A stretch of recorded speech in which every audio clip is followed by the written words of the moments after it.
اگلا سوال علامہ صاحب میں یہ کرنا چاہوں گا کہ قربانی کے مسائل کے حوالے سے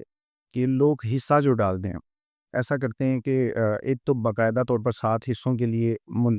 مختص کیا جاتا ہے، ایک ہے اس سے ہٹ کے گھر کے افراد مل کر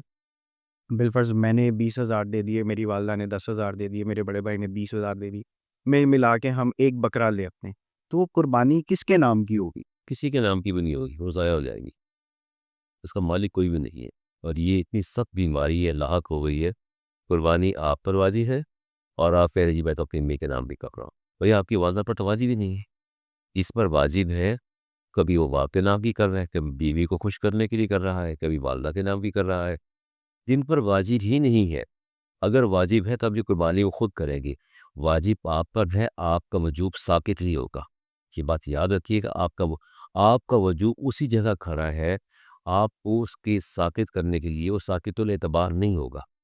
تبھی ہوگا جب آپ جو ہے اگر آپ کی گزشتہ قربانی ایسا رہ گئی ہیں، اس کا پھر حل یہ ہے کہ آپ اتنی رقم کو صدقہ کریں گے، جان نہیں چھوٹتی آپ کی۔ تو لہٰذا اس طرح کسی دوسرے کے نام کی قربانی کرنا جس پر واجب ہے وہ کرے،